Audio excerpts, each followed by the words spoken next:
بسم الله ربي اشرح لي صدري ويسر لي أمري واحلل عقدة من لساني يفقهوا قولي.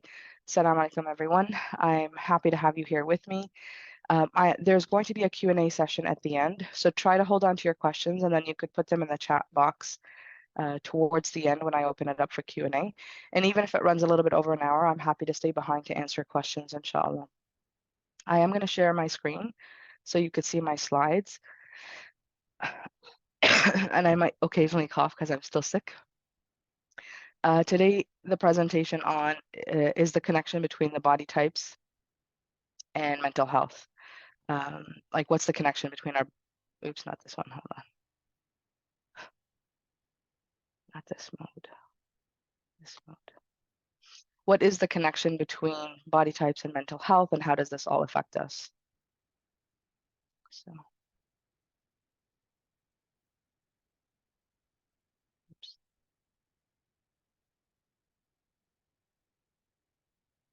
Okay. So we are going to be discussing specifically how does your predisposed body type affect you and your mental health? How do the food choices aggravate your mental well-being, as well as which physical illnesses actually make mental health worse, like aggravate the mental health condition. What I want you to do right now is a reminder to turn off all of the distractions, turn off your cell phones, just so that you can get the most out of the class, inshallah. But I also want you to write down, what are you currently struggling with your mental health right now? What challenges are you having? Is it anxiety? Is it depression? What is it that you're going through, so that inshallah we're able to, help you through it. And you can ask questions regarding that towards the end, inshallah. Now, if this is your first time coming to my webinars, you know that I always do this. So the students who've taken classes with me know I always do this. There's a circle of knowledge. The first piece of the pie is what we know. Now, the second piece of the pie is what we know we don't know. So for instance, what you know is you know how to walk, you know how to eat, you know how to cook. These are things that you know and that you're aware that you know these things. Number two is what you know you don't know. So you might know that you can't speak Chinese. You know that you cannot fly a plane. You know that that knowledge exists, but you know that you don't know it. The part where ghafla happens is in pie, the big piece of the pie, number three, which is you don't know what you don't know. So there's so much knowledge, there's so much information that you actually don't know that you don't know this. And it could be because the information was never made available to you, you've never gone out to research for it. And really what I focus when I'm teaching is I'm trying to teach you in that third category. I'm trying to teach you things that you don't know that you don't know. So this is where I'm trying to connect the puzzle of the piece for you, inshallah. Now, the disclaimer that I always say is that my knowledge will always be limited. The knowledge of all doctors and scientists, herbalists, is also going to be limited. Healing only comes from Allah subhanahu wa ta'ala. I can't guarantee healing for myself. I can't guarantee it for anybody else. There's many reasons why people get sick. Some of it is simply a test from Allah, and some of it is really because of food imbalances or environmental stressors or other things. But ultimately, healing comes from Allah. It's the calamity that He's put upon us, and it comes off when He says it's time to come off. So, and it's also not possible to learn about mental health from just a 1 hour class. So really today, I'm going to give you a lot of information. So I hope it's not overwhelming, but there's just so much more that I could have written a 4 hour presentation on this and probably still not covered it all. My name is Aiman Attar. I know it's spelled like Ayman and people think it's a guy's name. My name actually means faith in Arabic, and my last name Attar means herbalist or perfumist. Usually these are the people that you see who sell essential oils or herbs or perfumes in like the little souk markets. So it's kind of ironic that my name actually is what I have turned into. I teach about faith and I teach about herbs and I teach about prophetic medicine. So my name, subhanAllah, has actually come to life. I am a researcher in prophetic medicine, Islamic medicine, and herbalism. I began studying Islam in 2008 with Al-Maghrib Institute and Al-Kawthar. I took courses in Aqidah, Tafsir, Sirah, Fiqh, Tazkiyah, and Names of Allah. And a lot of the work that I've currently done in the past few years, I've been doing this for about 8 or 9 years, the research, and I started to publish some of my work about 4 or 5 years ago. and only recently did I launch a course about a year and a half ago. But my most popular course is the Nurasunna Rediscover Wellness Masterclass. I have it available as a pre-recorded course, and I also do live coaching sessions. So there's a live aspect that I sometimes do, and then sometimes it's just sold as a pre-recorded.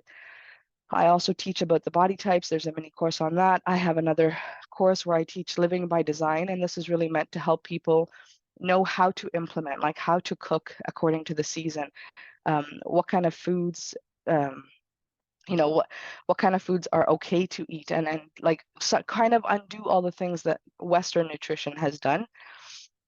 Some of you may know that I've published a book called Islamic Medicine's Guide to the Body Types.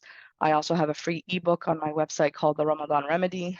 And I do give away other free ebooks like the IBS Healing Protocol and Herbal Tea Guide as well that you might have had from my other presentations. And really, my entire interest in prophetic medicine and Islamic medicine and herbalism started back in 2014 when I became anaphylactic to peppers. So one day out of the blue, I had eaten spicy kebabs and there was chili peppers in there, and I had an anaphylactic reaction where my throat closed up.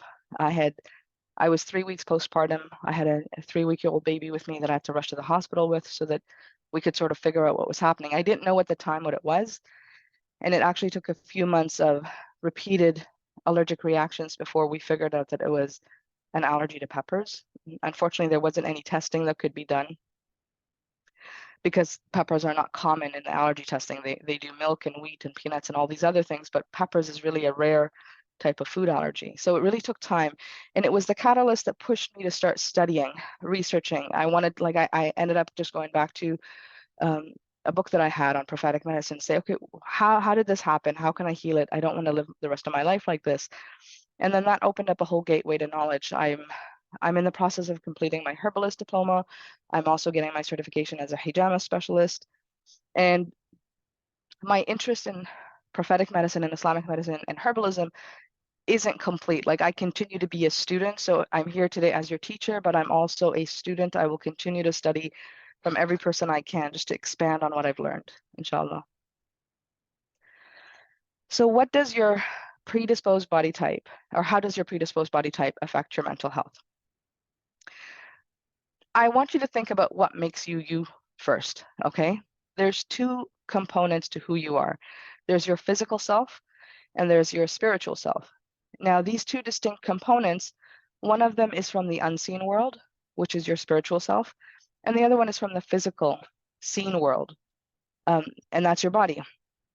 Now, your physical self and spiritual self are so interconnected that whatever happens to one will affect the other. So your spiritual self will affect the physical illnesses, and your physical body and your foods and everything will affect your spiritual health as well. So we can't separate the two together. And unfortunately, when you go to a modern medicine doctor, or if you go to a modern nutritionist who's only teaching from an atheistic perspective, they're never going to look at the spiritual self component as to why your physical self might be sick. So this is one of the biggest reasons why Islamic medicine is so much more powerful in helping you heal than any other type of medicine out there. It's because it is based on divine revelation. It's based on how Allah subhanahu wa ta'ala has created us, how he's created the world for us.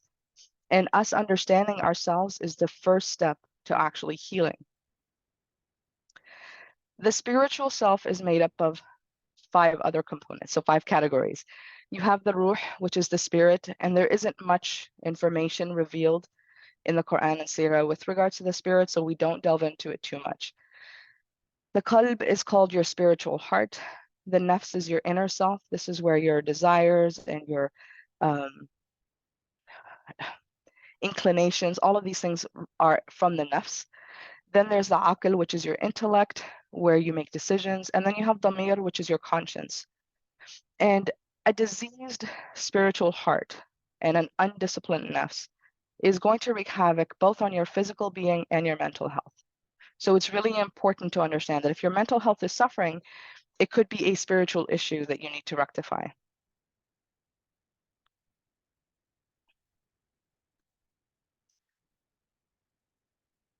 So The qalb, which is your spiritual heart, it needs the light of Allah subhanahu wa ta'ala. And I want you to think about your body would die without food if you don't eat for 3 to 4 weeks. Usually 3 weeks, they say, is the cutoff. If you haven't eaten in 3 weeks, your body would die out of malnutrition. With regards to water, your body needs water. The most it could live without water is 3 days. With regards to air, you could only be without oxygen for maybe 3 to 5 minutes. Some people can do it to 7 minutes, but the majority of us would not survive if we didn't have air for 5 to 7 minutes. Now think of it, your spiritual heart actually needs Allah more than you need air to breathe. And you might be thinking, well, no, I can get away with not thinking about Allah all the time. But the reality is that all of us are constantly in connection to Allah. I mean, think about it. When you first wake up in the morning, you're supposed to make the dua of waking up. When you go into the bathroom, there's the dua to enter into the washroom. If you make wudu, there's the dua for wudu. When you come out, you're going to pray. So there's throughout the entire day, when you eat, you say Bismillah. When you leave the house, you say Bismillah. There's du'as for throughout the whole day. And that's not even including dhikr or Quran. And then every decision you make is always thinking of Allah first. Allah's rules, Allah's pleasure, Allah's displeasure. So if you are not connected to Allah to that level, then your spiritual heart is missing the light of Allah, and it's going to start to drown in darkness and die. And many people feel suffocated and anxious because their qalb is malnourished. It's not getting enough of Allah, even though they have all the worldly provisions that they need. Now, the Quran and the Sunnah describe so many different states of the heart. There's the blind heart, the hardened heart, the sealed heart, the inattentive heart, the sick heart, the dead heart. And there's books upon books written on the subject called Diseases of the Hearts and Their Cures. So if you're interested more specifically in that topic, I recommend that you find a few good books on this. A diseased heart is an anxious heart. And we know that Allah subhanahu wa ta'ala mentions in the Quran that surely in the remembrance of Allah do the hearts find rest. If you find that your mental health is suffering, especially with the current state of the world right now, everything that we're seeing, we're watching a genocide. It's taking a toll on all of us. And the only way to get through this is to actually connect back to Allah. So if you're feeling anxious because of the world events, if you're feeling anxious because you have a disease, if you're feeling anxious because one of your children has a disease, if you're feeling anxious for any type of thing, any event or calamity that's going on in your life, the only way to get through it is with Allah. But to try to get through it with just modern medicine, modern nutrition, modern psychotherapy that doesn't include the spiritual self and doesn't include Islam, it's going to be missing. It's going to be missing a very important chunk of information that's part of the healing process. The nafs is your inner self. And in English, they loosely translate this as the soul. However, that's not the same as the ruh, the spirit. So if you hear soul in English, you just have to be mindful that really refer to it as the nafs. In Arabic, it makes a lot more sense. This is your inner self. It contains our desires, our energy, our drive, our lust. If it's unrestrained, the nafs is capable of mischievousness, lewdness, and evil conduct. Allah subhanahu wa ta'ala knows the nature of his creation, and he has thus put in place restraints on our conduct from fulfilling our desires in order to discipline the nafs. This is why we fast the month of Ramadan. This is why there are things that are made permissible that are sometimes made impermissible at certain times or certain conditions. Allah subhanahu wa ta'ala gives us many restraints to control the nafs, because if we constantly feed the nafs what it wants, it becomes a beast and overtakes us. Now, we're also taught to seek refuge from our nafs and the heart in a few ahadith, actually. And this one particular dua that the Prophet ﷺ used to say was, Allahumma inni a'udhu bika min ilmin la yanfa' wa qalbin la yakhsha' wa du'a'in la yasma' wa nafsin la tashba'. Oh Allah, I seek refuge with you from knowledge that is of no benefit, a heart that is not humble, a supplication that's not heard, and a nafs that is not satisfied. So and nafs that's constantly seeking gratification and is not fulfilled is actually going to make you sick, both physically and mentally. Now, you might be thinking, okay, well, what does this have to do with body types and mental health? Well, one of the biggest diseases many of us suffer from is hasad and envy, and these are diseases of the heart. I used to sit in women gatherings, and I've heard filth that comes out of our mouths, unfortunately, and I include myself in it because we all had times of jahiliyyah where we weren't practicing and women would gossip and say things. So you could see how much hatred women had towards each other just based on their body. If somebody was skinny, they were envied. If somebody had curves, they were envied.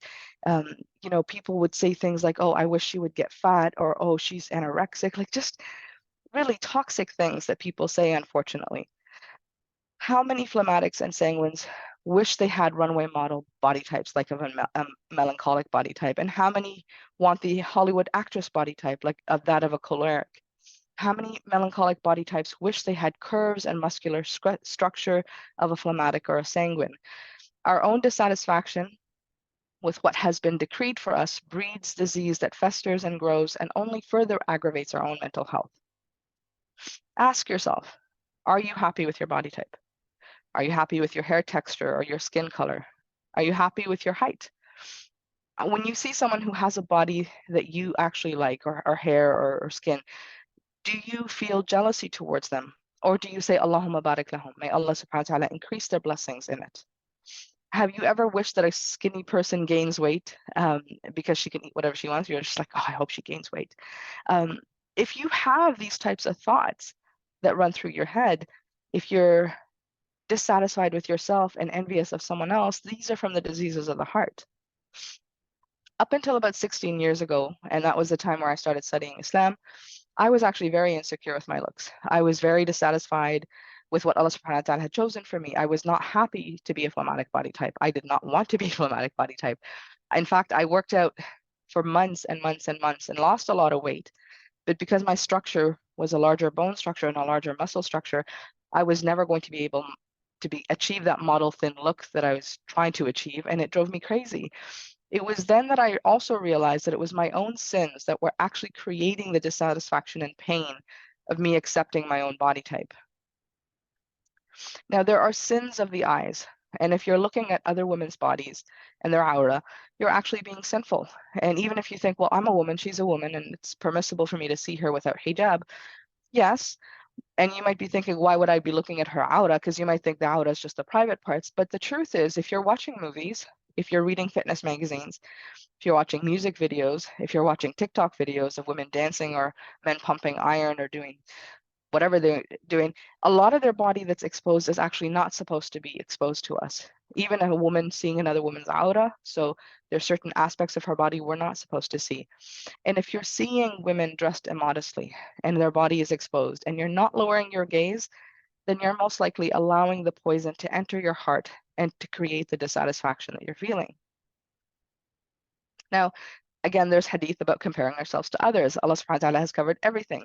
Abu Hurairah radiallahu anhu reported that the Messenger of Allah sallallahu alaihi wasallam said, when one of you looks at one who stands at a higher level than you with regards to wealth or physical structure, he should also see the one who stands at a lower level than you in regards to these things. And the reason we do that is that if you're always looking at women who have more beautiful bodies than you have, then you're going to create dissatisfaction. It's going to affect your mental health. If you're always looking at someone who's richer, always looking at someone who's prettier, always looking at someone who has more muscles than you do, then you're always going to create this dissatisfaction.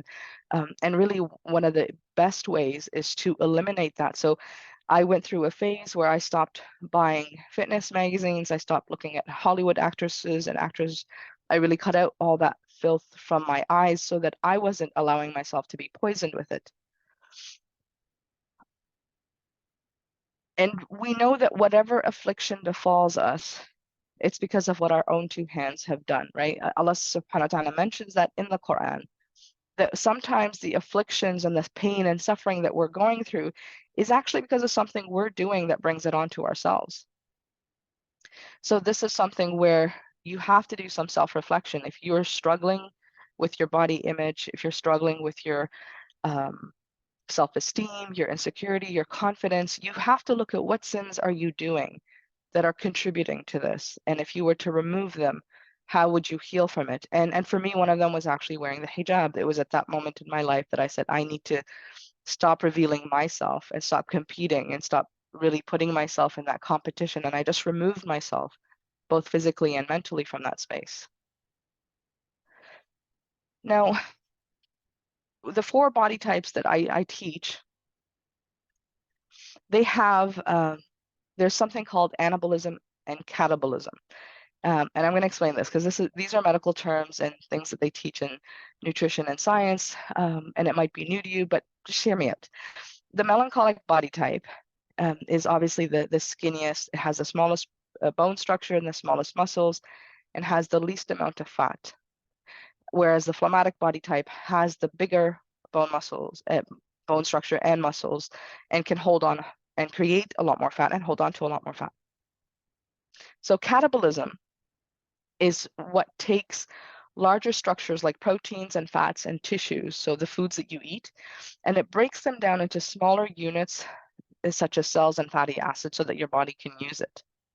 Now, anabolism is the opposite to that. Anabolism is taking smaller units of nutrients and cells and amino acids, and they bond them together to create structures.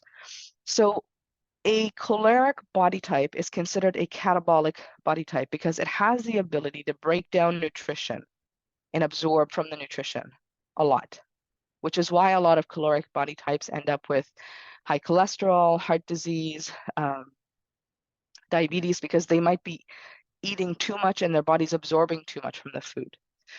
Now, a phlegmatic body type is an anabolic body type, which means it has the ability to build muscle, to build bones. It has the ability to build a lot more fat, like just hold on to a lot more fat and create more fat in the body. The melancholic body type has neither. It can neither, like, it doesn't break down nutrients very well, and it doesn't build nutrients in like muscles and bones very well. The sanguine body type is actually balanced. It can do both. And then the choleric is more to one side where it just breaks down more than it builds. And the phlegmatic is that it builds more than it actually breaks down. So a phlegmatic body type is always going to be a bigger structure. It's always going to be a little bit fatter. It's going to create more fat, have bigger muscles. It's never going to be as slender as a melancholic. So this is important when we understand our body type, when we understand how we're created and how it actually scientifically and Islamically functions, then we can sort of remove these unnecessary pressures to all look like one body, to all fit that Hollywood standard that people are constantly bombarded with what should be beautiful on a woman. Or even for a man, I have a lot of men who are melancholic, who can't bulk up the way Hollywood shows men to bulk up. And they're very depressed and they end up taking, steroids. They might end up taking protein powders. They're trying to do everything that's unnatural to create bulk on a body that can't bulk up. So how do you protect your mental health? Well, first you have to purify your spiritual heart, your qalb. You have to cleanse it from disease so that you're getting to the root of the problem. And again, if you were to go see someone about your mental health, they might just medicate it with anti-anxiety or antidepressant medications. They're not going to really tell you, well, are you sinning? And is the sin causing you the distress and the sadness? You have to lower your gaze from looking at other people and comparing yourself to others. And don't compare. If you have to look at someone else, try to look at people who have less than you so that at least you could be grateful for what you have been given. And then start to look for the blessings that your body type provides for you. Have you had children? Have you been able to carry pregnancies? Do you have stretch marks? These are all actually things to be grateful for, because that means your body was able to do that. And so many people can't. Are you able to build muscle? Are you able to be physically stronger than other people?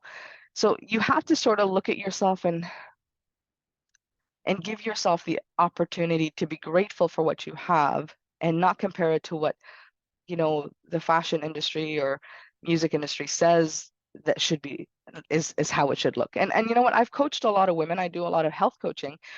And I was surprised that even, women who had beautiful bodies that weren't overweight, they might be 5 or 10 pounds, like they have extra. They just want to be exactly what they were when they were 20.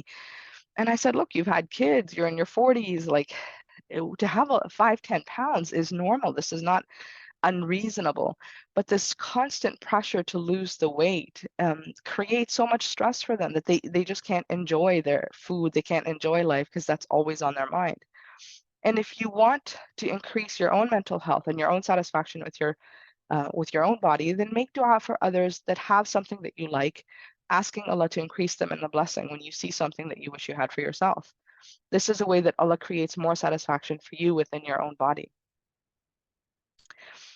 So how can your food choices also aggravate your mental health? There's two things that we do, and everything in Islam is about balance, and everything about the body is about balance, and everything in medicine is about balance. Two things that we do is deprivation or overindulgence. One category of people that I speak to will be restricting themselves from eating, therefore creating stress on their body and on their mental health.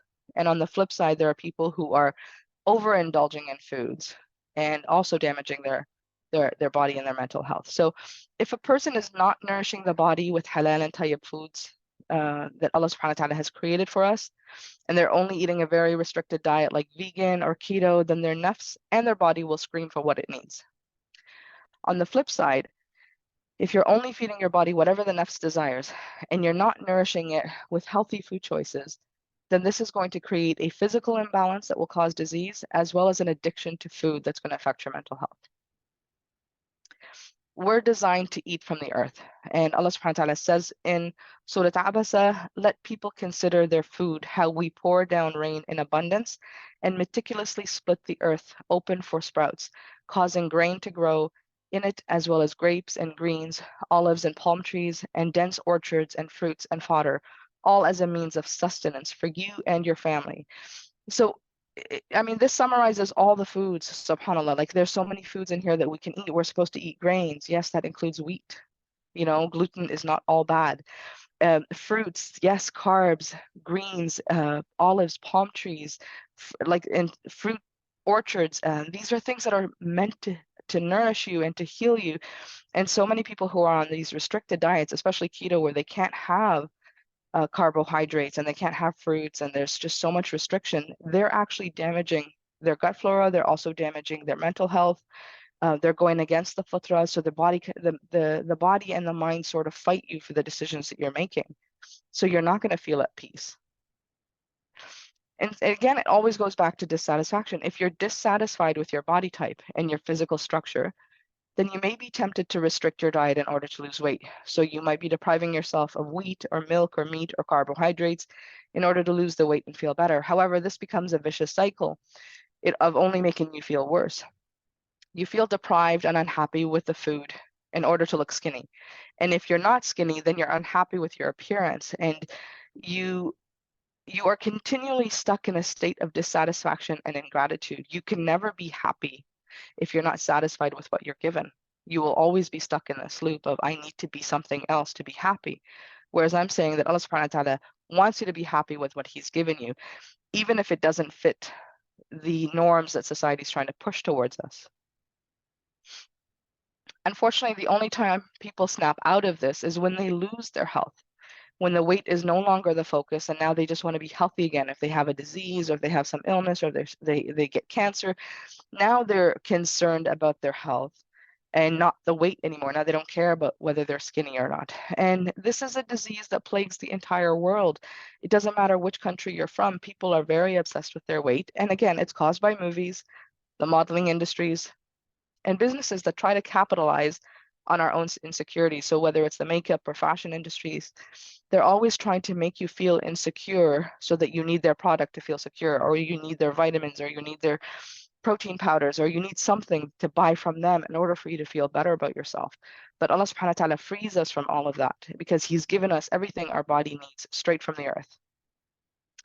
And truthfully, even skinny people with beautiful bodies, they still suffer from this disease. They're still constantly obsessed with their body. And if they're melancholic, they wish they had more pounds and fat and structure. And if they're choleric, they still wish that they were skinnier. You know, so it doesn't matter what every body type that I've spoken to in my coaching sessions, I was really shocked to see that it didn't matter what body type they had, every single person was dissatisfied. The other flip side is overindulgence. You know, you'll have people who really restrict themselves and they're not eating everything because they want to lose weight. But then you also have other people who just really don't care. They don't care about their body and their health. They're obsessed with food consumption. It's a hobby for them. It's a social thing to do. They proudly label themselves as foodies and tag their posts as food porn on social media. They're all about trying out fancy restaurants, taking pictures and sharing it. Like it's just, there's a whole, like this is worldwide. And if you go on Instagram, I know you know this, that people are obsessed with like gluttony. You've got pictures of burgers the size of a cake, and you're like, how is anyone ever going to finish that? And or things where it's just like the pizza with fries and there's the cheese sauce. It's just like or the ice cream with the cake and the syrup. Like, it's just everything is overindulgence. And the problem with this is that the food choices that they are making not only negatively affect their health, because it's going to physically create disease and it's going to catch up to them, but they're also creating food addictions, and they're causing depression to themselves when they withdraw from these foods. So inflammatory foods and sugary foods and like sodas and cakes and ice creams and all of these things in the wrong proportion are addictive. If you eat it within a healthy, balanced diet, then it doesn't cause addiction. And if you have a nutrient-dense diet where you're eating the proper grains, you're getting lots of good nutrition, you're getting lots of good fruits and fiber and minerals in your diet, and you have a little bit of the extra stuff, which is the cakes or the ice cream or the chocolate, you're not going to be addicted. You're not going to have the same issues as someone who only eats unhealthy. And Allah subhanahu wa ta'ala again mentions in the Quran, eat and drink, but be not excessive. Allah does not like those who commit excessiveness, right? He likes not those who commit excess. He doesn't like the israf, and there's so much of it in restaurants and in the modern way that we eat right now. Ibn al-Qayyim writes in his book, Medicine of the Prophet, he states 4 things deaden the heart: excessive eating, excessive talking, excessive laughter, and excessive socializing. It may sound absurd to someone who doesn't understand the relationship between food and behaviors, but food and drink have a spiritual and physical effect on the body.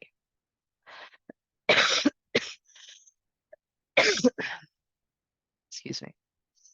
So overindulgence is the gateway to sin. And I'll actually give you an example of someone I knew. There's this person who loved food, he loved eating out, he loved trying out new restaurants, new flavors. This person was eating halal food. It wasn't that wasn't the issue.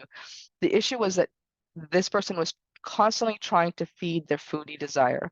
And to fulfill it, they needed to try new amazing foods all the time. So it always had to be better than the last place that they had. It became so difficult to actually fulfill that desire and satisfy the nafs. It became an insatiable appetite. And this person would go to new restaurants, order several dishes that this person desired, take a few bites and realize, I don't like it, it's not that great. And then all the food would be wasted. And so this is actually a major sin. If you can't control your nafs and you're overindulging in food and you're filling yourself to the brim all the time, you're going to affect your heart, your spiritual heart. You're going to feed the nafs, which makes it a big beast that's hard to control, and you're still not happy. Like, this person is actually more miserable than people who just eat very little and are satisfied with what Allah subhanahu wa ta'ala has given them. So this foodie nafs has to be controlled because it's not a healthy thing. There are a lot of research and studies that show that the gut is actually the second brain and affects our energy, motivation, and depression. And carbohydrates, which is glucose, it turns into glucose, is actually the only food your brain consumes as energy. So everything in our body functions with fats, carbs, and protein, except the brain and the nervous system. They rely strictly on glucose, which is a sugar that we get from carbohydrates and fruits and all of that stuff. So if you're depriving yourself from carbohydrates, you're going to directly affect your mental health, your nervous system, and your brain function, because it's constantly forcing your body. It becomes in a state of stress where the body thinks there's not enough food coming through, and it puts the body under stress to break down everything it has so that the brain can function. And now stress, work stress, world stress, politics, marital issues, all of this affects our ability to rest and digest. So this further aggravates our mental well-being. Now, the following hadith about talbina, which is a simple dish made of barley, it indicates how food can provide tranquility to the heart of the person grieving from sorrow and grief. Narrated by Urwa that Aisha used to recommend al-talbina for the sick and for such a person who's grieving over a dead person. She used to say, I heard the Messenger of Allah ﷺ saying, "At-talbina gives rest to the heart of the patient, and it makes active and relieve some of the sorrow and grief for someone who's in sadness. So this is way before research and science came up. They knew traditionally, the Prophet Muhammad ﷺ knew, and even traditional medicine knew, there's a huge correlation between food and the nervous system and the mood and sadness and all of these things, which is why people tend to crave sugar, because sugar actually calms the nervous system down. And carbohydrates and wheat and all of these things, and even dairy. There's so many adults that need dairy because it actually calms the nervous system down. So we have to be more mindful about how we see food and what we label as good and bad and what we consume. If you don't know what's healthy to eat according to Islam-centric nutrition, and that according to prophetic medicine, then you leave yourself at the mercy of Western nutrition and their atheistic approach to food, nutrition, and medicine. So they don't have the concept of God. They don't have a concept of what he created for us. There's no evidence in their books of medicine of what the Prophet ﷺ said. All of these things they don't use. So they have a very flawed approach to nutrition and medicine because they're missing a very important component, which is Allah subhanahu wa ta'ala. And you have to know that even the Prophet Muhammad ﷺ, I don't know if you know the story. There's a story where the Prophet Muhammad ﷺ stopped eating honey, or he swore that he wouldn't eat honey because one of his wives was complaining that it made his breath smell bad because she was jealous he was getting it from someone else. So she made up this whole story that, oh, what did you eat? Your breath smells bad.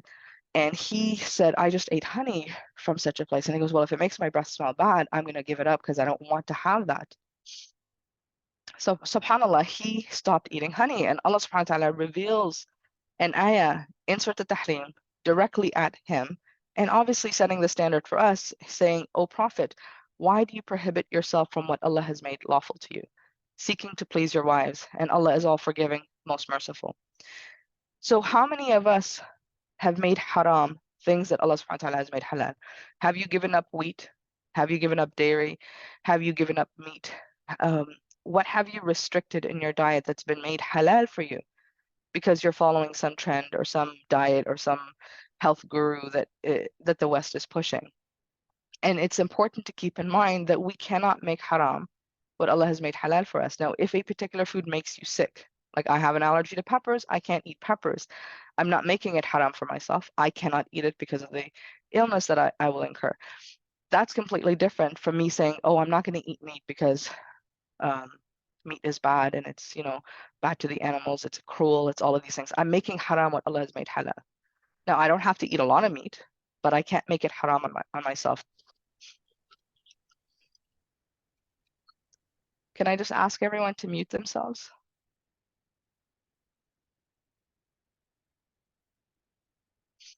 Okay, thank you.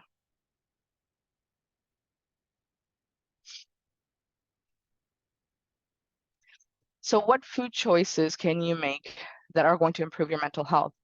Any food that's mentioned in the Quran and Sunnah for our consumption and enjoyment should be used in balanced proportions.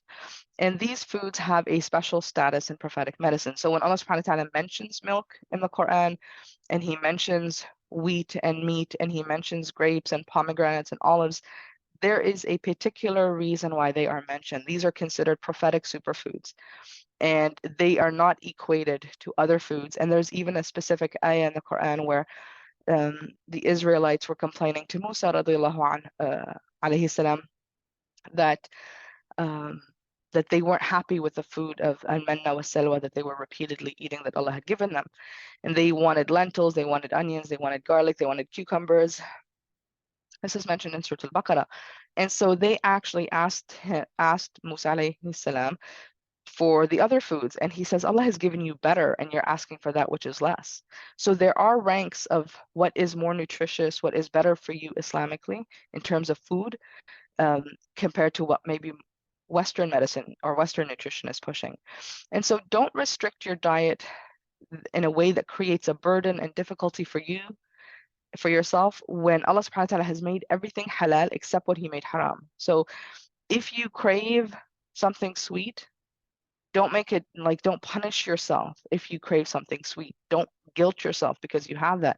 There are healthy ways to eat sweet things. The Prophet Muhammad ﷺ used to love sweet foods and honey, and this is a hadith that's mentioned.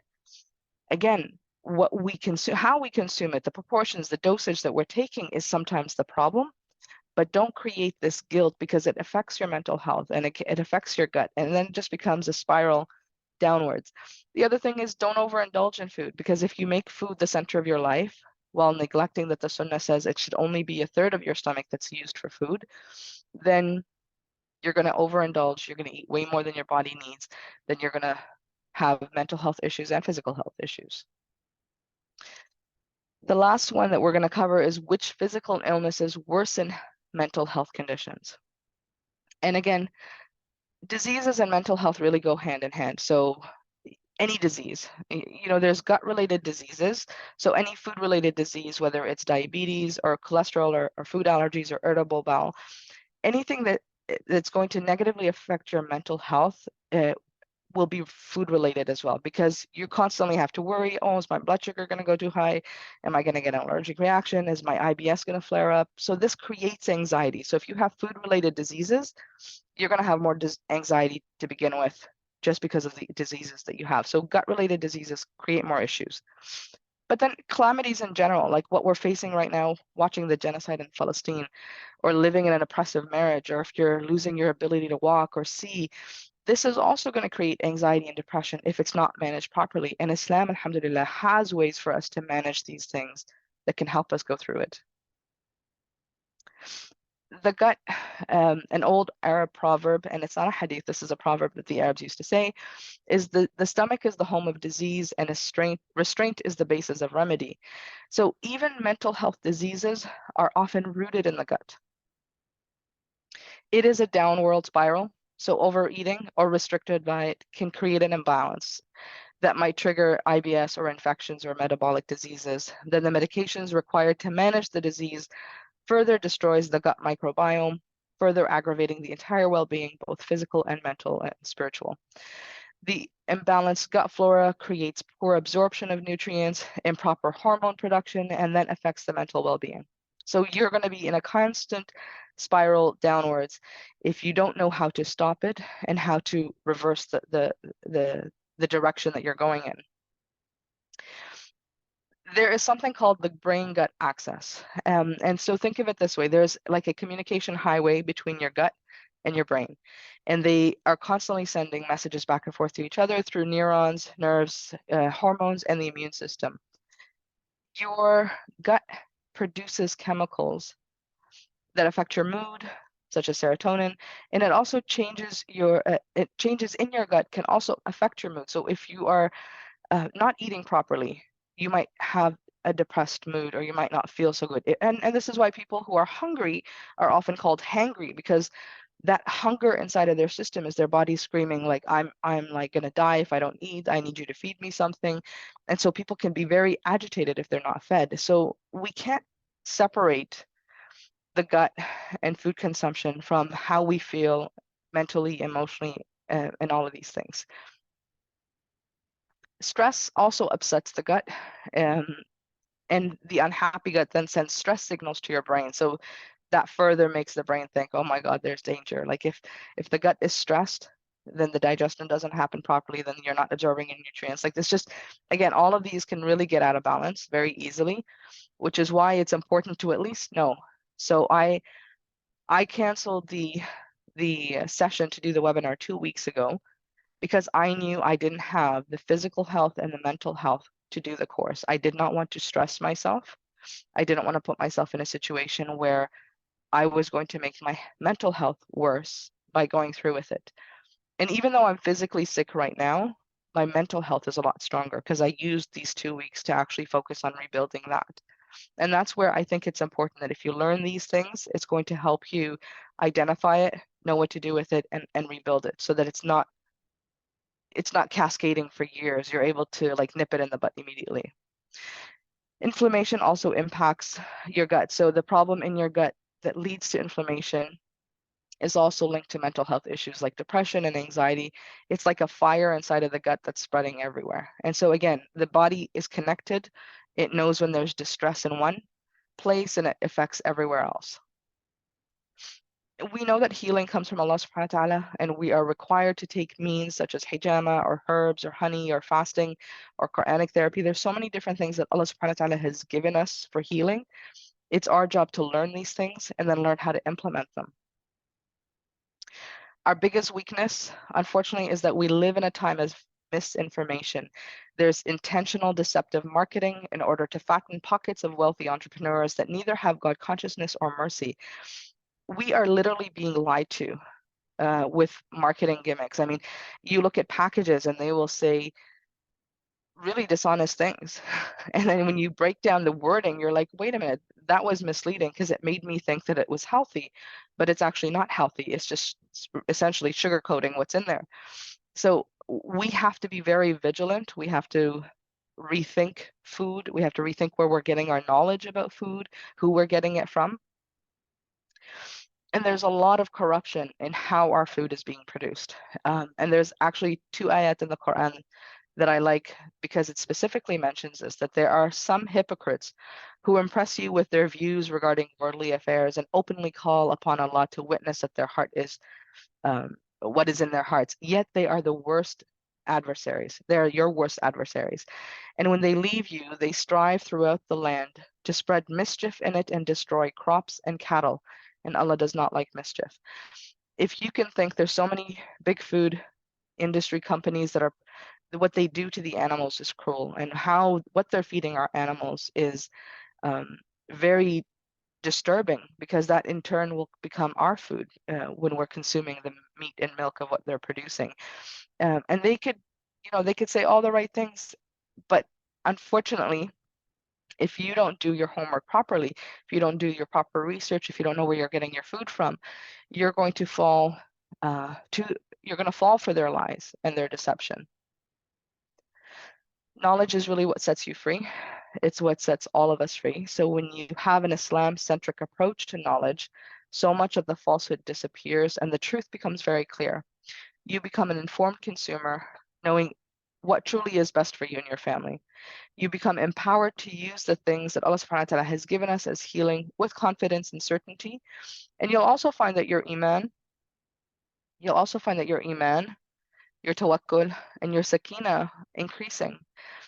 Almost all the students who've taken my masterclass have all said at the end that, one, they didn't want it to finish because there was such a spiritual high from taking the course. And two, they said that they didn't think that they were going to get an iman boost out of learning about food and nutrition.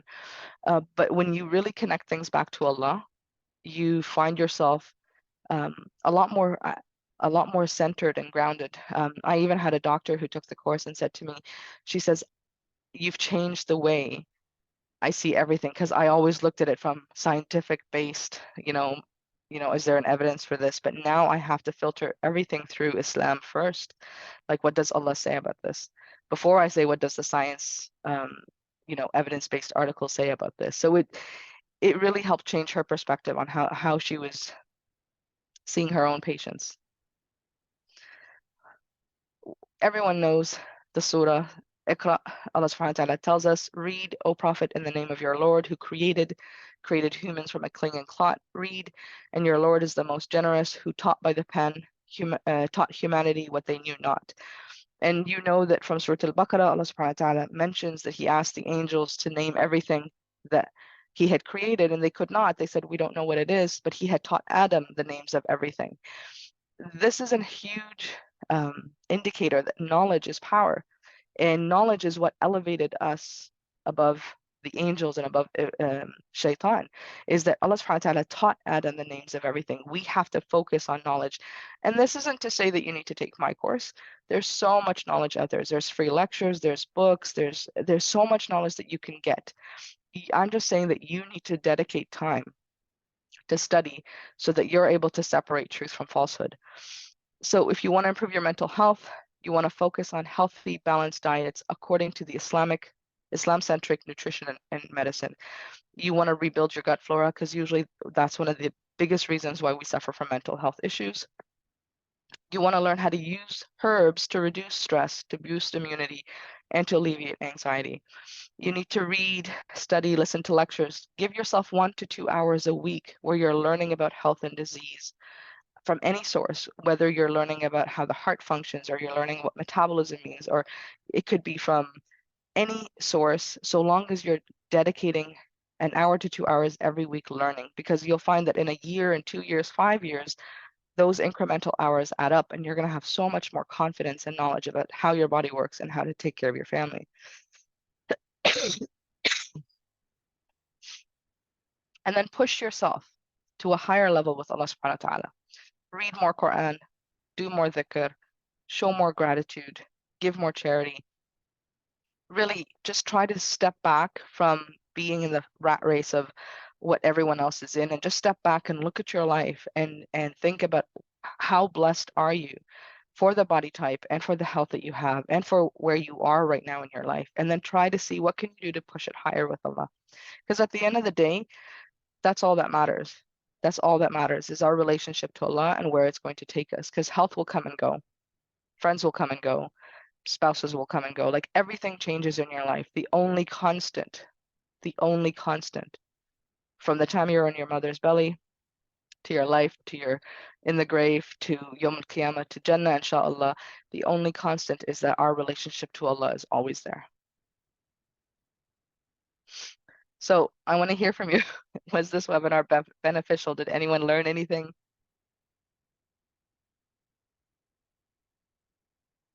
Where's my chat box? Chat.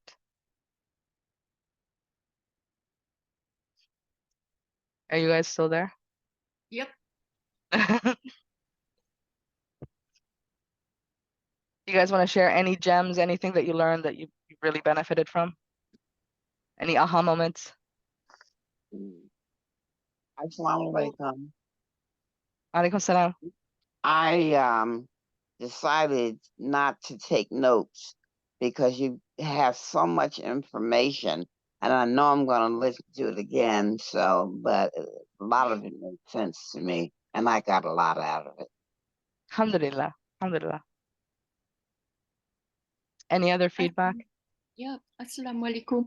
Sorry I've got in quite late, but we've had so many Palestinian dues here in Lenasia, and workshops, and from archery to painting to walks and everything. But really, sister, you know, just my whole journey through this has been absolutely amazing, because having been diagnosed with cancer, and you know, there were so many things that people said I shouldn't be doing, I shouldn't be taking, I should not have sugar, I should not have milk, I should not have this. And you're quite right about the stress that the diet puts in your life. It's worse than having to deal with cancer.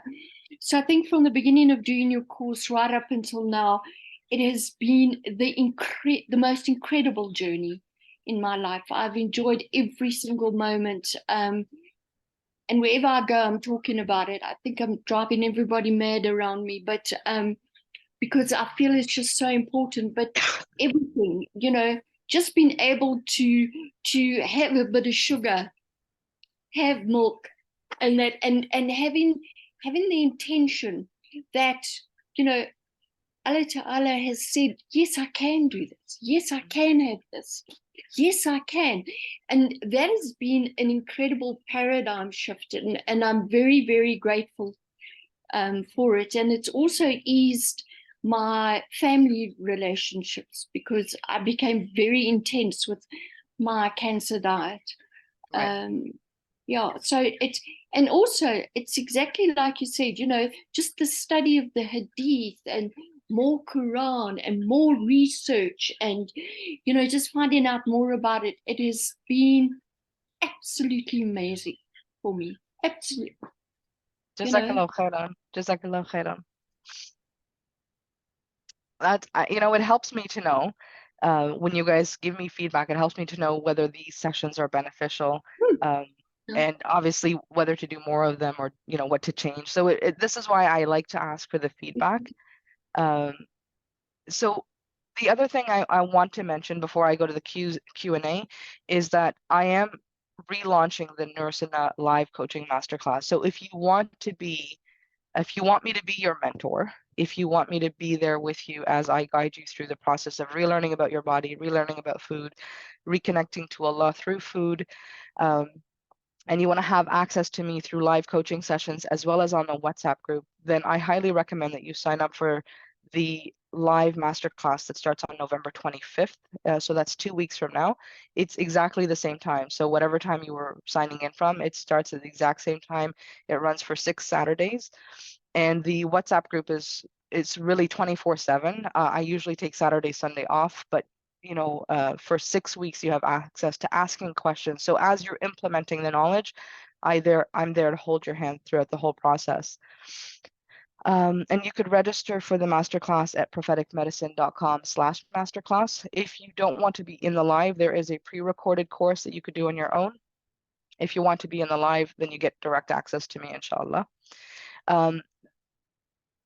Yeah, so I just mentioned there is the live coaching aspect. It's over 15 hours of pre-recorded knowledge. So if you liked what you learned here, the course is like this, but like much deeper. So I talk about the qalb, the ruh, the nafs in like more detail. So you really understand how your spiritual self is affecting your physical self.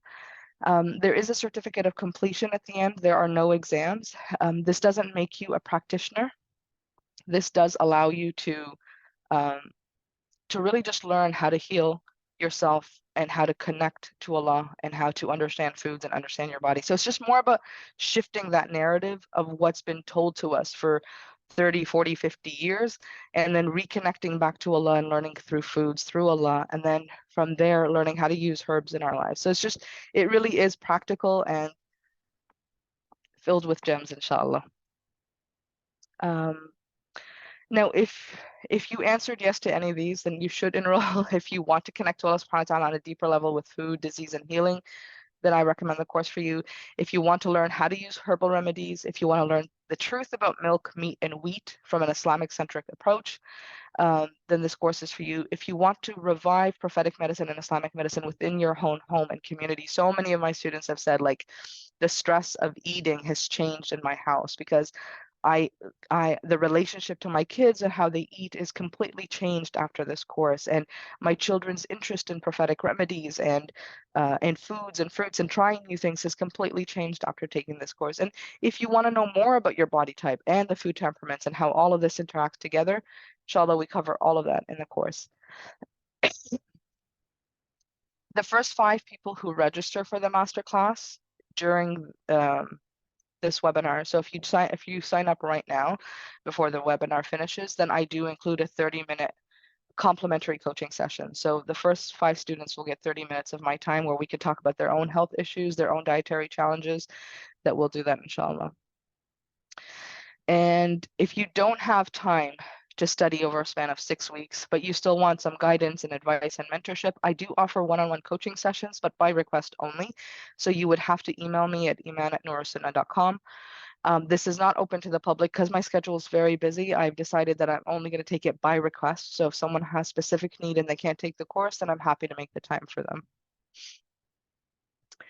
And for whoever's already signed up, yes, you do get the 30 minutes. So I know there's a few of you that signed up before the webinar. You definitely get the 30 minutes coaching session. So no worries about that. I got you covered. Now it's open to you guys, question and answer. You can let me know what you have, questions, and then I will help you out. So I'm all yours. I'm going to see the chat box now. Just type in the questions. I'm going to scroll through to see what was there in case I missed something. Because when I talk, I don't see any of the messages. First message.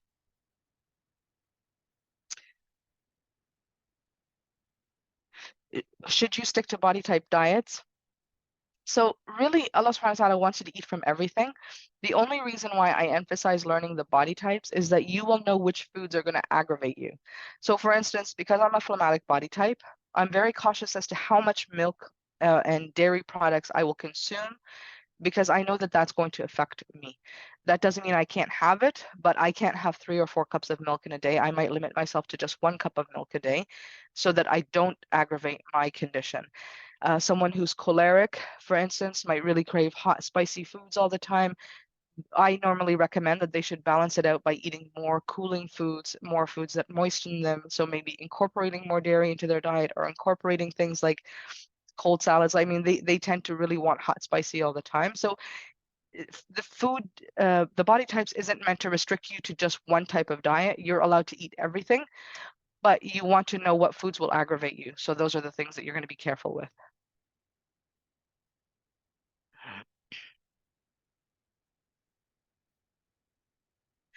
Do you advise to eat organic foods only? And should we eat everything that's halal in moderation? Well, the first question with regards to organic is that I think that you should be eating whatever is grown locally, even if it's not organic. Genetically modified, it's difficult to stay away from genetically modified because almost everywhere in the world, except actually like everywhere in the modern world, people are using genetically modified. You don't have to be eating organic. The most important thing about food is that the food is coming from farm to table quickly. If you're buying organic and it's grown in Mexico and it takes 6 weeks before it comes to you in Canada and it's ripening in the truck, you're not going to get the same nutrition out of it as if you eat an avocado or any other fruit that's grown in Ontario, for example, and it's not organic. So my personal preference is that don't make it difficult. If organic is unaffordable, it's difficult for you to get access to it. Focus on the things that grow locally in your market as your primary consumption. And that doesn't mean that you can't eat some imports as well, but really the majority of what you eat should be from the local markets. Should we eat everything that's halal in moderation? You should eat everything in moderation, small quantities, whatever you desire. So if you have the cravings for carbs, eat carbs. It's not haram. Just eat it in moderation and eat the right kind of carbs. So pasta is an empty carb, whereas if you eat burghul or couscous or like whole grains that are cooked, you're going to get a lot more nutrition out of that than you're going to get out of like a boxed carb like pasta or refined breads. So it's just about making the right choices with the carbs and the right choices with the meats as well. Just going through the rest of the question. Can you talk about the vagus nerve? Nowadays, people are talking about it instead of changing diets just to fix the vagus nerve. Well, I discussed the vagus nerve in the class, and the vagus nerve is part of your nervous system. So there's the flight or fright, flight, fright, or freeze nervous system. We have the parasympathetic and sympathetic nervous system. The one of them is what causes you to be that adrenaline rush, that being in the fighting mood. So your nervous system is focused on your survival. The vagus nerve is actually focused on resting and digesting. This is the one that you want it relaxed. And one of the easiest way as a Muslim to relax your nervous system is through the recitation of Quran in out loud. So you're hearing yourself doing the tajweed of the Quran completely calms the nervous system. You know, the non-Muslims will tell you, oh, you should be humming or singing. But we know from an Islamic perspective that the vagus nerve is calmed down so that you're able to rest and digest and eat properly and digest your food properly. If you were to do your dua before you eat, connect to Allah, even if you recited Quran before going to eat your dinner, if you did 1 page or 5 pages, your entire nervous system is going to calm down. So fixing the diet, yes, we have to still fix the diets, but the vagus nerve is important. And like I mentioned, I cover that more in the course, but the simplest way to relax the nervous system is through Quran.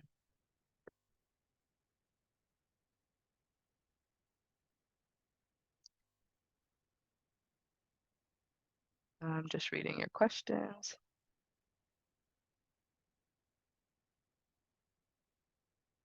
Yes, this isn't going to be new information. I think your fitra, your natural inclination, what Allah subhanahu wa ta'ala has designed us with already knows this, which is why we have so much anxiety when it comes to food when we're told. I mean, I saw naturopaths who told me, oh, you can't eat this, this, this, and this. Cut out wheat, cut out gluten, cut out dairy, And then it just became so unnatural and so difficult to live day to day to try to eat just normal foods that we eat. Whereas if you focus more on a Mediterranean diet, you're going to be able to consume a lot more foods in the right balance. You're going to eat the proper foods. So yeah, I know that most people might already know this internally, that I think we are born with that. How melancholic type is neither anabolic or catabolic. So a melancholic body type doesn't break down food very well, which is why they have a lot of IBS issues. They might be nutrient deficient. They might have more anxiety. So when we say neither anabolic or catabolic, they're probably doing these functions, but on a much smaller quantity than what would be considered normal. So sanguine is the balanced, and melancholic is the opposite of complete balance. So it is the most unbalanced body type by nature, which is unfortunate because that's the most envied body type. Everybody wants to be melancholic because they think that's the runway model look that, you know, is promoted, but they're not really feeling well on the inside. They might have a lot of digestive issues, cramping, bloating. Their body's not responding to foods well. They can't eat everything they want. They try to eat, but they're not feeling well when they eat, and they can't build muscle. They can't build a lot of fat. Like they can't bulk up the way they want to.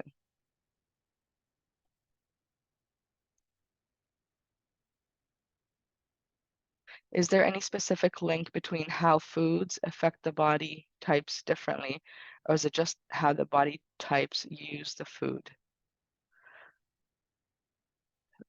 Is there any specific link to how the foods affect the body? So the food affects Salams, Aiman. Sorry, I've just heard you read that out, and I thought that makes no sense to what I had in my head.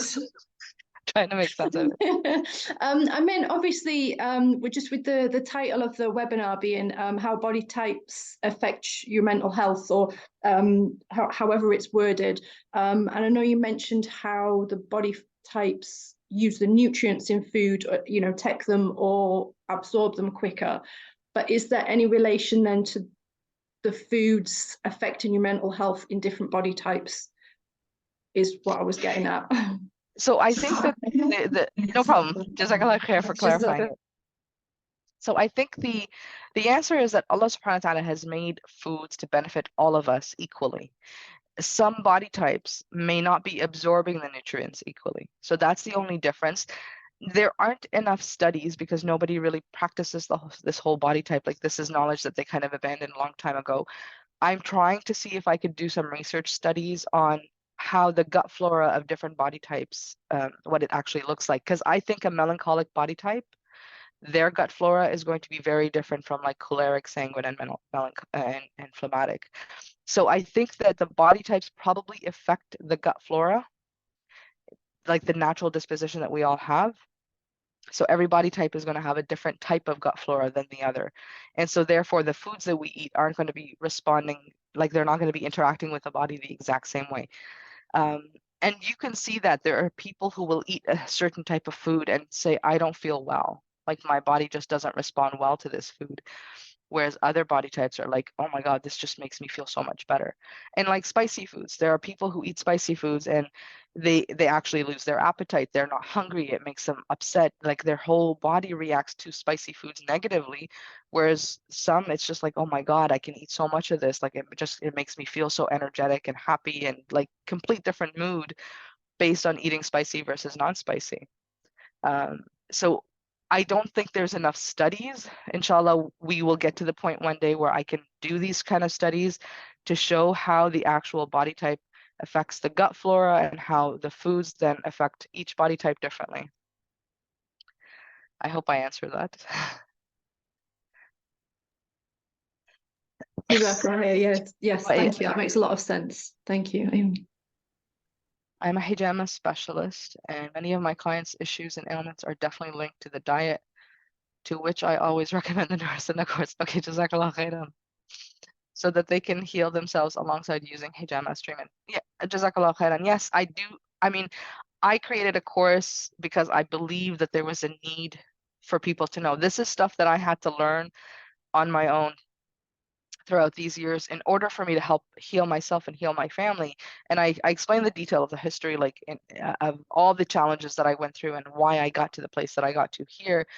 But I almost feel bad that we didn't know this. Like, I feel bad that I wish I knew this when I was in my 20s. You know, I mean, my daughter and my children, their advantage over other children who don't have this knowledge is that they know so much more. They know which herb to use. Like, my daughter had to travel to Istanbul and she was sick with a cold, and we packed herbs with her so that she could use it when she was in her hotel. She happened to be with someone who was a doctor, and she was also sick. And my daughter gave her the herbs and helped the doctor feel better because the doctor wasn't able to sleep from her cough. So there's definitely ways where the herbs, and this is common knowledge that children can have, you know, young children can say, I know I need black seed, or I know I need to take this, that we can instill that in our children and completely change how the future looks at medicine. And how I've seen so many children take interest in now learning about herbal medicine.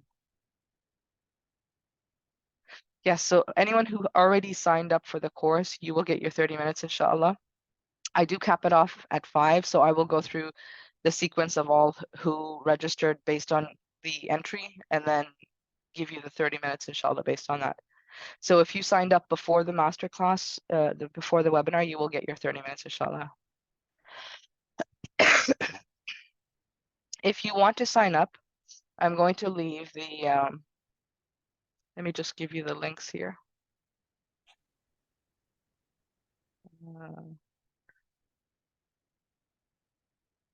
I'm going to leave a link for a few links for you guys if you have questions about the webinar, about the masterclass.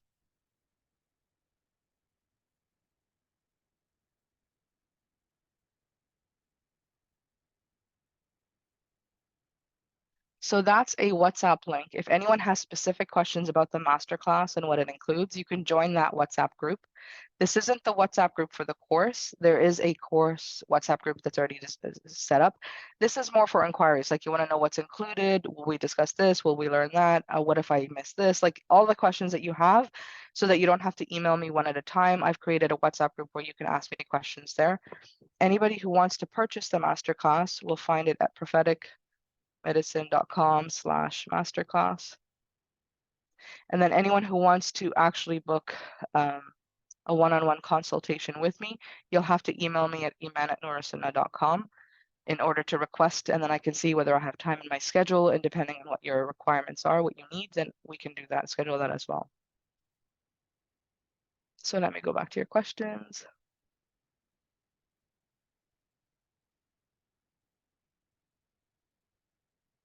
Where did I leave off?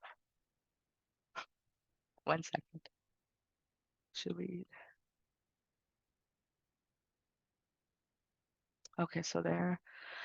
About keto diet, I saw people doing it for years and doing fine, like health and mental. People who do it for years, it just might prolong their like it just might be delayed when they actually have the health issues. And if they have a lot of excess fat that the body is being forced to break down, then that could be a reason why they're not showing immediate signs of imbalance. But many of the coaching calls that I've done where people have done keto 5 years ago or 10 years ago, we are seeing the health effects right now where their gut flow is imbalanced. They are having insomnia or just other issues that have come up. Can you please share the slides? Okay, I have to figure out how to do that. Normally I just share the video, I don't share the slides. Let me figure out how to do that, and inshallah, I'll email everyone.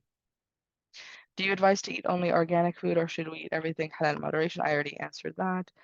For someone who's melancholic, what foods or drinks would you recommend for energy? Are they prone to having slow digestion and constipation? My son, when he eats an hour before boxing training, he throws up due to the digestion. How long before training would you recommend that he eats? Yeah, I wouldn't recommend that he eats before training. So if he has a slow digestive system, at least 3 hours, there should be a 3-hour gap, and it should be easy to digest food for him. One of the best ways for a melancholic to increase their nutrition is to do juicing. So raw fruits and vegetable juicing is going to make it easy for their body to get nutrients, to get the caloric intake that they need, to get the carbs that they need, the glucose in their bloodstream through juicing. So to do carrots, oranges, apples, beets, all of these things, like you could do a nice mixture for them to give them a boost. Dates are a really important carbohydrate. They enter into the bloodstream very quickly. They're easy to digest. So if he was to eat dates an hour before he goes to his boxing, he would have energy and he should not throw up, inshallah. And again, it should be light. Like when you eat, our portions should be the size of a cereal bowl. We're not supposed to be eating a lot of food, and he shouldn't eat more than like 7 dates, because dates are very heating, and then if you eat too much of it, it can cause itching all over the skin if you eat too much. I am on a restrictive diet, caloric. I can eat everything in balance apart from anything with sugar, including carbs. Is that okay? I have moderate eczema and other health conditions. So I eat everything in balance apart from anything with sugar, including carbs. Is that okay? No, your body needs carbs. So if you have eczema and other health conditions, then taking away the carbs doesn't solve the problem. So I'll give you an example. When you take away the carbs, what that does is it masks the solution. It doesn't get to the root cause. It just says, I'm not putting in anything in there that might cause a flare-up, like eczema flare-up. You want to heal the root cause. So the root cause is that you don't have enough of the good bacteria in your gut in order to digest the carbs. And so you might not be eating the right foods or the right food, like traditional sourdough bread or kefir, all of these things that have prebiotics and probiotics in them naturally as food, they help rebuild the gut. So there are ways to incorporate, like try to include sourdough bread into your diet as a carb.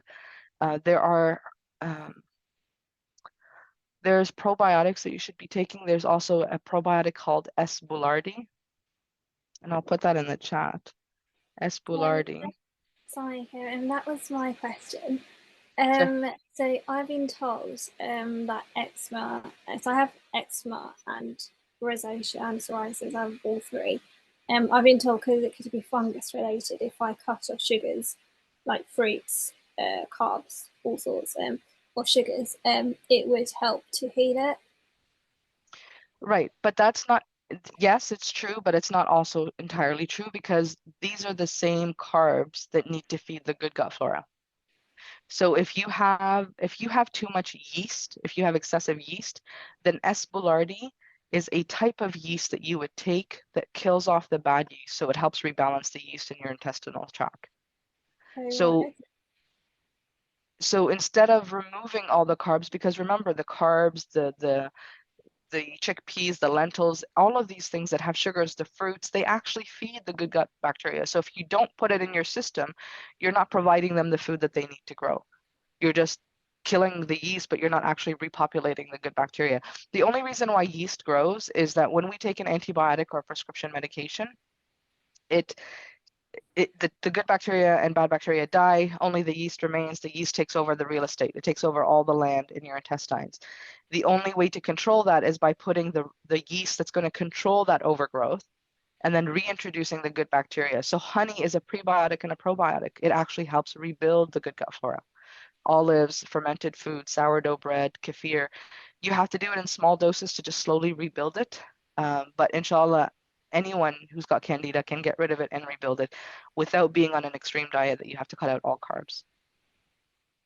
Right, okay. Exactly. Wayaki. Can everyone? Okay, this. I'm caloric. Do we still eat cooling foods in the winter? We wouldn't eat cooling foods in the winter because it doesn't really grow in the winter. So in the fall right now, there are cooling and drying fruits. So apples would be considered cooling and drying. Persimmons would be cooling and drying. Rose hips. A lot of these fruits and vegetables that grow in the fall tend to be cooling and drying because they're preparing your body for the winter. In the winter, there isn't many foods that are available that grow. We rely on things that we stored from the summer. So dried fruits you would eat in the winter, and dried fruits become hot and dry. So they're no longer the same temperament that they were when they were fresh, when they had their water like hydration in them. So food, based on how it's processed, also changes its temperament. About keto, I saw people doing it for years and doing fine. How does that work? I think I explained that already. Keto has long-term effects, so you might see it 5 years later, 10 years later. Beautiful reminder you mentioned with the vagus nerve and Quran. Learning this knowledge and regular reminders takes the stress away from food. It does. It does. Any quick fix if someone is burping a lot, even when drinking water?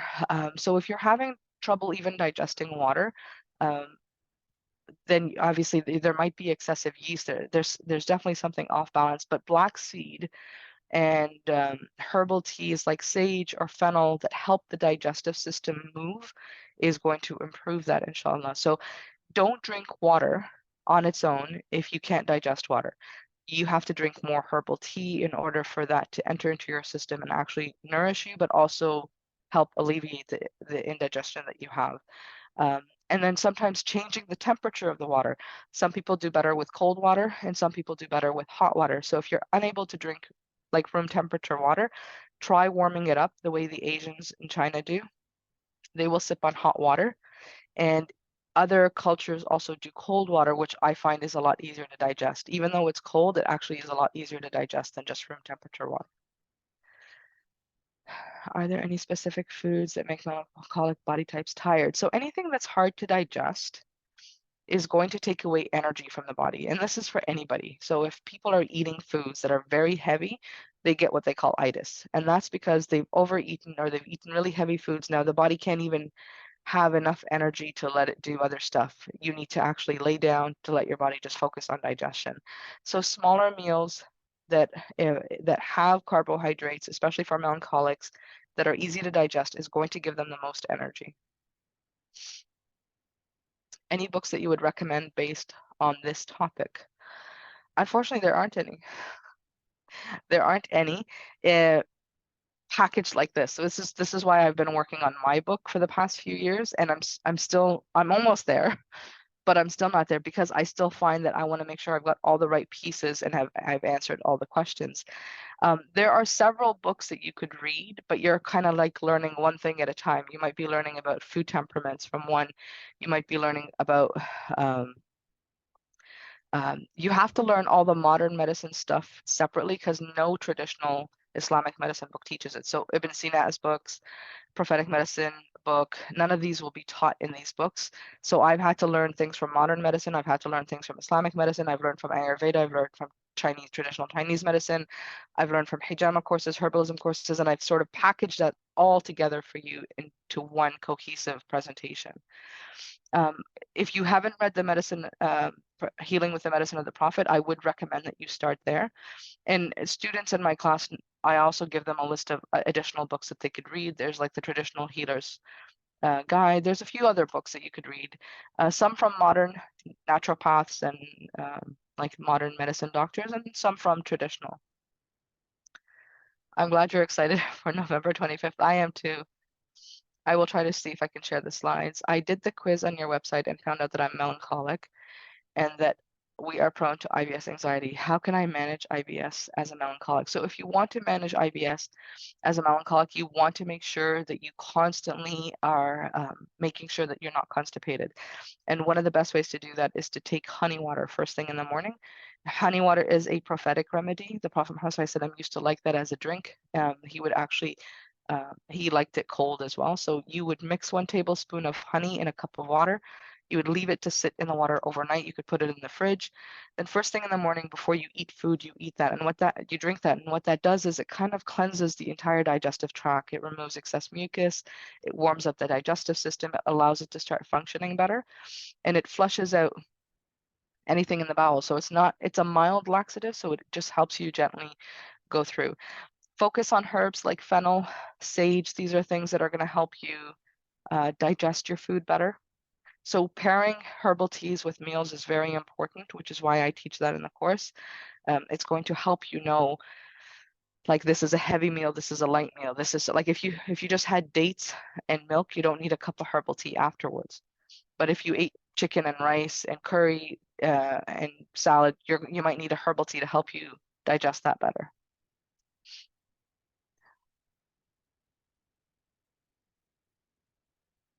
Yes, there is the book that I have as well, the Islamic Medicine's Guide to the Body Types, that gives you which foods are better for melancholic or which ones to avoid if you're melancholic. So some of that is answered in the book. You could purchase the book as a PDF directly from my website, or you could purchase a printed copy from Amazon if you want. Is this advice also beneficial for non-Muslims? Will the dietary advice work as well, as they are not worshiping Allah? You know what, actually, I find that a lot of non-Muslims take interest in this because it's a completely different perspective. And when they hear something is, mentioned by God, they're not averse to it. They're actually like, well, what if that was true and God gave us direction as to how to eat or how to live? And when they implement them and they actually find benefit, I find that it's been one of the greatest tools of dawah. So which is why my entire platform, Nurasunna and propheticmedicine.com, is not just about teaching food. It is really a source of dawah for those who are suffering with their health. They're not Muslim, and they come to Allah through food and healing and the diseases that they're suffering from. So don't be shy to share it with people to take the body type test. I've had non-Muslims buy my book and read it. I don't know if I've had non-Muslims take my course as well. Yes, I have had non-Muslims, and they found it very fascinating. So it's not something that you should shy away from. Definitely do share it with others, and Allah guides whom He wishes, right? We do our part. Someone on low iron that needs transfusions, what's the best food to eat? There's a lot more that we would have to dig into. You need transfusions. Are iron pills not working? There's a lot that we would have to ask. There are a lot of iron-rich foods, but if the problem is that you're melancholic or you're phlegmatic and you have a cold digestive system, iron requires heat to be broken down and absorbed. If your system is cold and damp or cold and dry, it's not going to be able to absorb. Now, depending on how old you are, if you're going through menopause, not menopause, if you have gastritis or any issues with your stomach, it becomes a little bit more complicated, and these are better answered in consultations where then I can tailor make based on your health and what medications you're taking and everything else. I can tailor make a list of foods that you should be eating because there's a lot of foods that are rich in iron. It just depends on whether your system's going to absorb it or not. And meat tends to be easily absorbed. But like I'm anemic, and it doesn't matter how much meat I eat or how many greens I eat, my digestive system doesn't absorb it very well, and I'm unable to take the iron medication. So I've had to have transfusions. So I know what that's like. But there's also issues with transfusions because they do cause oxidative stress in the body. So I always prefer to eat things that I know are going to increase the iron naturally, and like nuts, sesame seeds, tahini, molasses, all of these things, dates, all of these things do contain iron. It's just a matter of how you need to eat it to absorb it, and then removing the foods that interfere with the absorption. وإياكم.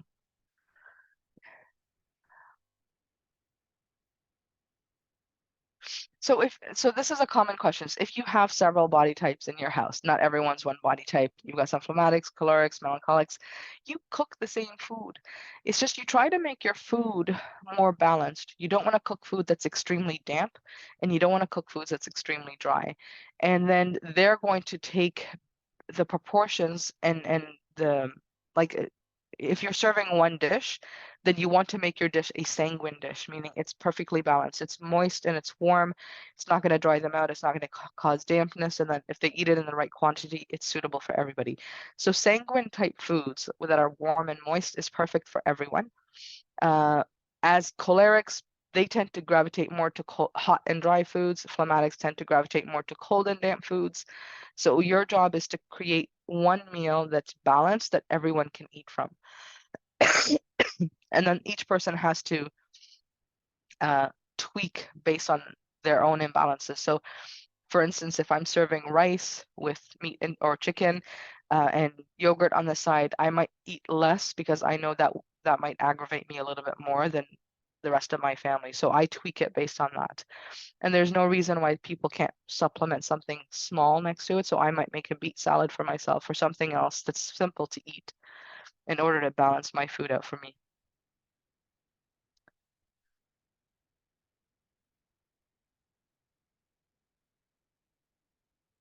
Would a protein shake an hour before the training be okay? If you're going to make a protein shake, I would want it to be more natural. So if you used dates with, I don't know if he can have milk or if he can digest milk, but if you could do dates with milk before his training, that's going to be the easiest on his system, inshallah.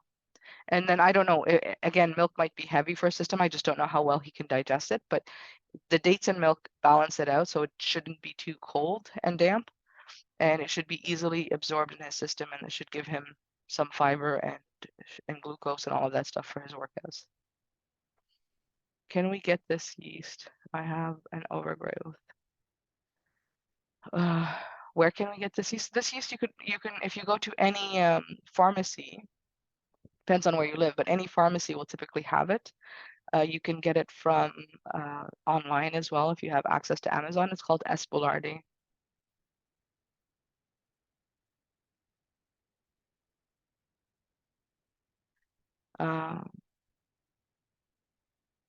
Alongside eating healthy, do we need exercise? Yes, of course. And that's one of the things that I teach in all my classes is that you not just exercise, our body is designed to be outdoors. We're not designed to be indoors all the time. So we need sunshine, we need wind, we need fresh air, we need to be connected to nature. All of that affects our mental health. So one of the 7 healing therapies that I teach in my masterclass is nature therapy, how to be outdoors. Walking is important. You don't have to be in a gym pumping iron because that's also artificial, the environment. You're better off to be outdoors gardening or walking with your children or running around in a park. So yeah, definitely outdoors is important.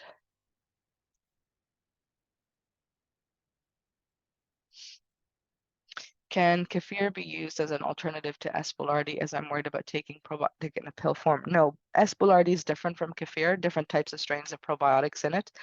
Espoulardi actually comes from the skin of one type of fruit. If you're able to take it, it's a powder. It doesn't have to be a pill. It's a powder that you could put into your drink. I've taken it. I've given it to my kids. It's you only need it for about 5 days. You don't need to take it for a long period of time. 5 to 10 days is usually sufficient as a dosage. It just helps rebalance things, and then you can continue. Don't be afraid of pills, even pharmaceutical antibiotics, proton pump inhibitors, whatever it is that you need, whatever it is that your body needs at the time. There's nothing wrong with taking that medication. That's all falls under Islamic medicine. So don't make anything haram, not even antibiotics. We have a really heavy rainstorm. I don't know if I'm going to lose power. Would cheese and bread be considered a heavy meal for a melancholic? Cheese and bread is heavy. Yes, because they're both cold and damp, and a melancholic's already cold. So again, dates and bread would be a better alternative to cheese and bread. Or tahini, if you wanted to do like tahini and honey with bread as a meal. There's a lot that you could do as like little mini meals. But cheese is cold and damp, and bread would be cold and damp, and together it would be too cold for a melancholic, and it would be harder for them to digest it because it needs heat to break it down. Yeah, I haven't found Espoulardi naturally. It comes from a fruit that they've isolated and they've put it into tablet forms. I haven't found how you could do it naturally yet, but it does help. I mean, to all your du'as. No, the book is not coming out in 2 weeks. No, inshallah next year. When's the best time to drink water with food, before food, after food? If you need water while you're eating, take it in sips because it dilutes the stomach acid. So you don't need it before. Like, only drink water when you're thirsty. I'm not a believer that you should drink a cup of water to make yourself feel full. Drink when you're thirsty, and drink according to the sunnah, which is in sips. We're not camels where we just gulp down water. So I think it's really important to keep that in mind.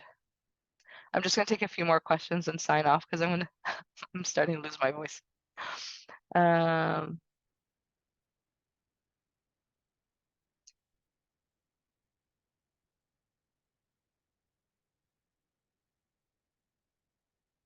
Taking vitamins and supplements. Some vitamins and supplements are beneficial, so I wouldn't say no, don't take it. Depends on whether you have access to good quality nutrition, depends on where you live.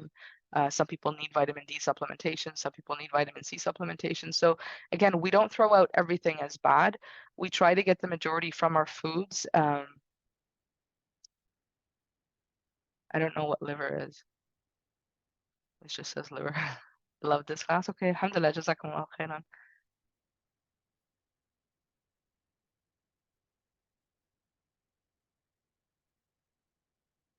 The Mediterranean diet is the most balanced. And you want the foods to be warm and moist. So you'll notice if you go to Turkey, if you go to Italy, Greece, Syria, any of the Mediterranean countries, they do a lot of honey and butter, which is a prophetic food. They will eat like olives and cheeses and olive oil, sourdough bread. They eat fish, they eat chicken, they eat meat, but they eat everything, and like the quantities are different from the North American diet.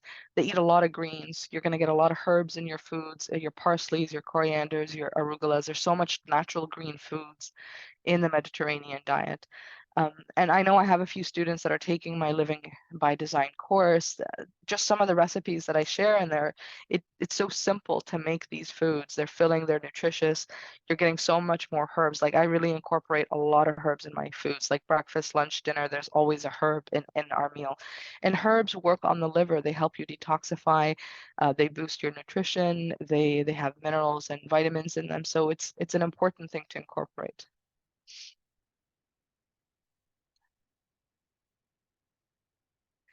If you're a phlegmatic body type, one of the best ways to boost your metabolism is actually fasting. That's also a great way to lose weight. So phlegmatic body types do really well with warming foods like honey, dates, small quantities. You don't want to eat a lot of quantities. So even carbs, milk, and all that stuff, small quantities. So you need smaller portion meals, and you need fasting as part of your week. So 3 days a week, or Mondays and Thursdays, or 3 days at least in a month. If you could do longer, it's better. So if you could fast 3-4 days a week for like 6 weeks, you're going to notice a lot more weight will come off that way. The Living by Design and the 7 remedies you mentioned in your masterclass make life so much easier. Yes, they do. Alhamdulillah, it's changed my life, and I'm glad it's changing yours too. How do I manage sugar cravings? It could be from excessive yeast. It could be that you're not eating enough proper nutrition. You're not getting enough good carbs. You're not getting enough good grains. You're not eating enough fruits. You're not eating enough fats. It just depends on what your entire diet is made up of. But if you have sugar cravings, that means your body's not getting something that it needs, or you have too much yeast in your system. So it's really important to kind of dig down a little bit more to figure that out. Wa iyyakum. The yeast you mentioned, what are the prerequisites for that? The yeast to take the Espelardi is if you have excessive candida. So if you have a white patch on your tongue, if you have eczema, rosacea, all of these fungus type skin conditions, the Espelardi is a type of yeast that helps control the other yeasts. Ameen to all your du'as. Yes, you can take liver for iron deficiency. It does help as well. Ameen to all your du'as. Ameen, ameen. Jazakumullahu khairan. And that is all the end of the questions. So inshallah, I look forward to seeing you guys in 2 weeks in the masterclass. And then this webinar will be uploaded and shared with everyone. Give me 2 days so that I can recover a little bit, and then I'll try to get the slides to you guys as well, inshallah. Jazakumullahu khairan. سبحانك اللهم وبحمدك أشهد أن لا إله إلا أنت أستغفرك وأتوب إليك. السلام عليكم.